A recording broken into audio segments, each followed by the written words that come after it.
পিরোজপুরের আকাশে আজ এক অভূতপূর্ণ দৃশ্য দেখা গেল। 12 বছর বয়সী এক কিশোরের তৈরি একটি প্লেন আকাশে উড়ে সবাইকে তাক লাগিয়ে দিয়েছে। এই প্লেন কোনো কারখানায় তৈরি হয়নি, বরং পিরোজপুর সরকারি উচ্চ বিদ্যালয়ের 7ম শ্রেণীর ছাত্র সৌরভের নিজ হাতে তৈরি। মোটর, ব্যাটারি, চাকাসহ বিভিন্ন উপকরণ এবং নিজের মেধা এবং চেষ্টায় সৌরভ এমন একটি উড়ন্ত যান বানাতে সক্ষম হয়েছে। সৌরভের এরকম অসাধারণ কৃতিত্ব তার নিজের প্রবল আগ্রহ, কঠোর পরিশ্রম এবং পরিবারের পূর্ণ সহযোগিতার ফল।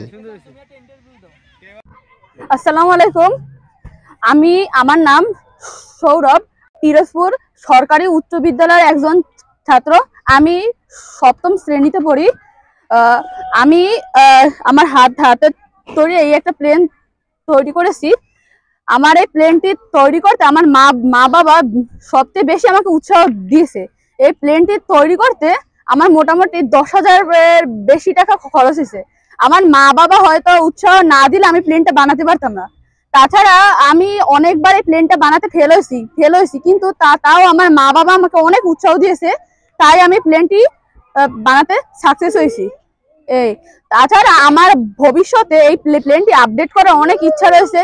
আমি চাই এই প্লেনে একটি সোলার সিস্টেম অ্যাড করব, যাতে প্লেনটি আকাশে থাকা বা আকাশে চলাকালীন একলা চার্জ হতে পারে। আর এটি যদি আমরা আমাদের বিমান বাহিনীতেও সংযুক্ত করি, তাহলে আমাদের অনেক কিছু সাশ্রয় হতে পারে এবং বারবার প্লেনটি মাটিতে নামানোর প্রয়োজন হবে না এবং প্লেনটি আকাশে থাকাকালীনই যুদ্ধ করতে সক্ষম হবে। তাছাড়া যদি আমি এই প্লেনটি আরো ভালো করে আপডেট করি, তাহলে হয়তোবা দেখা গেল আমার প্লেনের যেগুলো ভাঙছে এগুলো হতো না। আর আমার প্লেনটি আকাশে থাকাকালীন চাকাটা হতে পারতো, এই চাকাটা দেখাতো না, আরো অনেক কিছু হতো। তো আজকে আমি আমার বক্তব্য এই পর্যন্তই শেষ করছি। তুমি এই প্লেনটা কি কি উপকরণ দিয়ে বানাইছো? আমি এই প্লেনটা বানাতে এরকম একটি ডেপ্রন শীটের বডি, একটা ব্যাটারি, 3টার মতো মোটর, চাকা আর একটা ইএসসি, এইটা প্লেনের মোটরটা চালাতে সাহায্য করে।